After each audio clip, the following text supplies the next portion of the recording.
નમસ્કાર વિદ્યાર્થી મિત્રો, ગગન ઓનલાઈન એકેડમીમાં આપનું હાર્દિક સ્વાગત છે.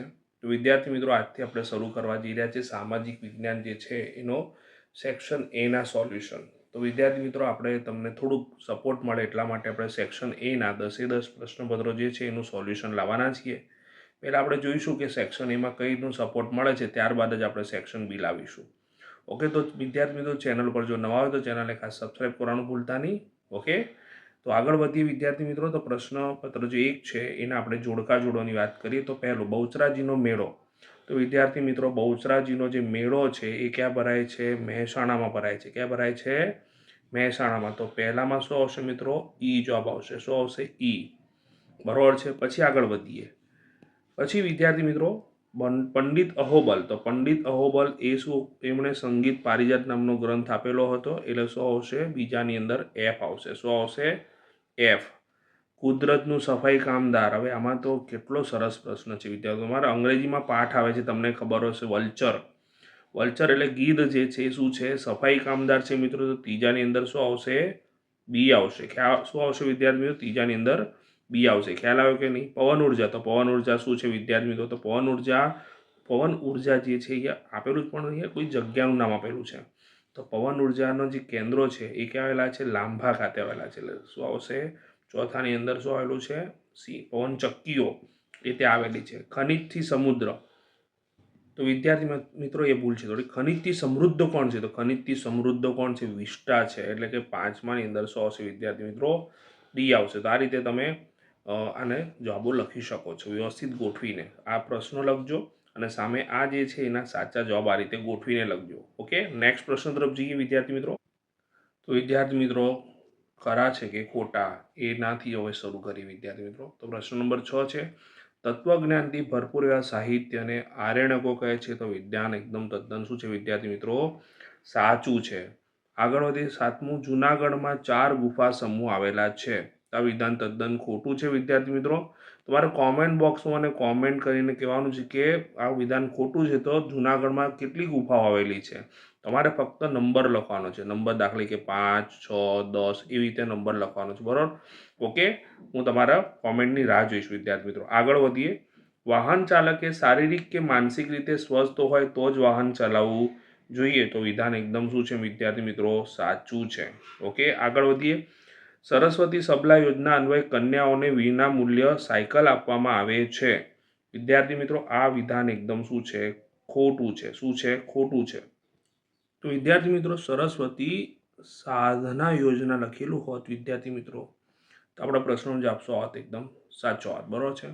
બંધારણની કલમ 17 અસ્પૃશ્યતા નાબૂદ કરવામાં આવેલી છે. તો વિધાન એકદમ શું છે વિદ્યાર્થી મિત્રો? સાચું છે. નેક્સ્ટ પ્રશ્ન તરફ જઈશું.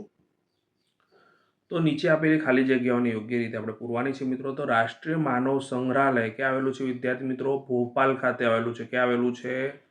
ભોપાલ શહેરમાં આવેલું છે. ખાલી જગ્યામાં ભારત સરકારે ભારતીય વન્યજીવો માટે બોર્ડની રચના કરી હતી. તો ઈસવીસન 1952માં વિદ્યાર્થીઓ જવાબમાં શું છે? 1952માં. કુદરતી વનસ્પતિને પોષણ પૂરું પાડવામાં ખાલી જગ્યાનું કોઈ યોગદાન નથી. સૂર્યનું છે, જમીનનું છે, માનવનું કોઈ યોગદાન નથી પૂછ્યું છે. એટલે જવાબમાં શું હશે? માનવ. 14મું, ખાલી જગ્યા નદીમાંથી ગ્રાન્ડ એનિક્ટ નામે જાણીતી નહેરનું નિર્માણ કરવામાં આવેલું છે. તો એમાં આવશે વિદ્યાર્થી મિત્રો કાવેરી. કાવેરી જે નદી છે એમાંથી આ જાણીતી નહેરનું નિર્માણ કરવામાં આવેલું છે. એક્સપ્રેસ વે જે છે વિદ્યાર્થી મિત્રો દ્રુત અને દ્રુત ગતિ માર્ગ પણ કહેશું કે દ્રુત ગતિ માર્ગ પણ કહેવામાં આવે છે. ખ્યાલ આવ્યો કે નહીં મિત્રો? નેક્સ્ટ પ્રશ્ન તરફ જઈશું.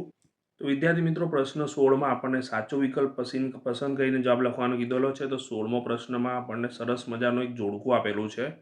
તો આનામાં એક ટ્રીક છે વિદ્યાર્થી મિત્રો. તમારે ફક્ત 2 જ લખવાના. પહેલાં 2 તમને ખબર પડી ગયા એટલે તમારો જવાબ આખો આવી જાય. તો જો પહેલું, રાષ્ટ્રીય સંગ્રહાલય જે છે ક્યાં આવેલું છે? ન્યૂ દિલ્હીમાં આવેલું છે. ક્યાં આવેલું છે?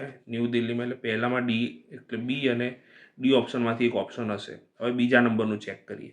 તો બીજા નંબરમાં સાલારગંજ. તો સાલારગંજ ક્યાં આવેલું છે? હૈદરાબાદમાં આવેલું છે વિદ્યાર્થી મિત્રો. ક્યાં આવેલું છે? હૈદરાબાદમાં. તો એ બીજામાં ઓપ્શન સી આ છે, આમાં નથી. તો આ વિધાન આ ઓપ્શન ખોટો થઈ ગયો. તો ઓપ્શન નંબર જે બી છે આપણા પ્રશ્નો શું થશે વિદ્યાર્થી મિત્રો? જવાબ થશે. એટલે આપોઆપ જ બધું. જો વડોદરા મ્યુઝિયમ તો વડોદરા થઈ ગયું.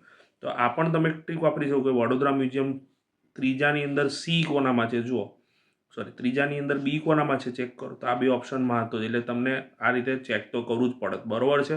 તો કોઈ પણ બે ચેક કરો એટલે આપણો જવાબ પરફેક્ટ આવી જ જાય. ઓકે, નેક્સ્ટ પ્રશ્ન તરફ જઈશું. તો વિદ્યાર્થી મિત્રો, નીચેની બહુહેતુક યોજનાઓને તેમના સ્થાનના આધારે દક્ષિણથી લઈને ઉત્તર, બરોબર છે, આપણો જે નકશો છે એમાં નીચેથી લઈને ઉપરની દિશા તરફ આપણે ગોઠવવાનો છે. અને એમાં સાચો વિકલ્પ કયો વિદ્યાર્થી મિત્રો? તો નીચેથી પહેલાં કયું આવે? નાગાર્જુન સાગર જ આવે. એટલે ઓપ્શનમાં પહેલું નાગાર્જુન સાગર આ જ છે. એટલે ઓપ્શનમાં શું આવશે વિદ્યાર્થી મિત્રો? આ જ આવશે, નાગાર્જુન સાગર. તો નાગાર્જુન સાગર, નર્મદા, ચંબલ અને ભાખરા નાગલ એ આપણો સાચો ઓપ્શન થશે.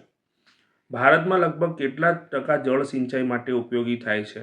તો જળ 84% જેટલું જળ સિંચાઈ માટે વાપરવામાં આવે છે. આગળ, ઉત્પાદનના ત્રણેય સાધનોની ઉત્પાદનમાં યોજનાપૂર્વક જોડાણની કામગીરીને શું કહેવામાં આવે છે વિદ્યાર્થી મિત્રો? તેને શું કહેવાય? નિયોજન કહેવાય. શું કહેવાય? નિયોજન. ગિયર વિનાનું 50 cc સુધીની એન્જિન ક્ષમતાનું દ્વિચક્રી વાહન ચલાવવા માટે લાયસન્સ કેટલા વર્ષની ઉંમર બાદ મળે છે વિદ્યાર્થી મિત્રો? તો દ્વિચક્રી એટલે કે 2 વ્હીલર, તેમાં કાચું લાયસન્સ જે છે એ ગિયર વિનાનું છે ને, ગિયરવાળું હોત તો 18 વર્ષે મળે, પણ ગિયર વિનાનું છે એટલે 16 વર્ષની ઉંમરે આપી દેવામાં આવે છે. ઓકે વિદ્યાર્થી મિત્રો, નેક્સ્ટ પ્રશ્ન તરફ જઈશું. તો વિદ્યાર્થી મિત્રો, ત્યારબાદનો પ્રશ્ન છે કે ભારત જે છે એને કુલ કેટલા, ભારતને, બરોબર છે, ભારતને લખી નાખીએ, ભારતને. તો ભારતને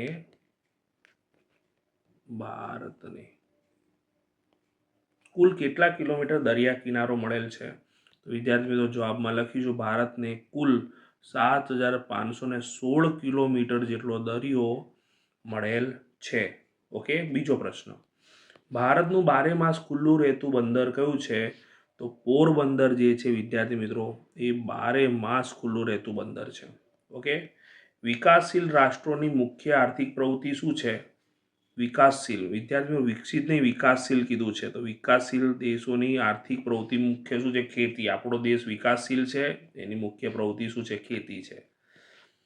શિક્ષણ, બેન્કિંગ, વીમા કંપનીઓ વગેરેની કામગીરીનો સમાવેશ કયા ક્ષેત્રમાં થાય છે? તો વિદ્યાર્થી મિત્રો, આ બધાનો સમાવેશ સેવા ક્ષેત્રની અંદર થાય છે. તો વિદ્યાર્થી મિત્રો, આ રીતે તમારા માટે બેક ટુ બેક સોલ્યુશન લાવવાનું છું. સેક્શને આખું સોલ્યુશન કરવાના છીએ આપણે સમાજમાં. તો સરસ રીતે તમે તૈયારી કરો. ત્યાં સુધી બધાને બાય બાય.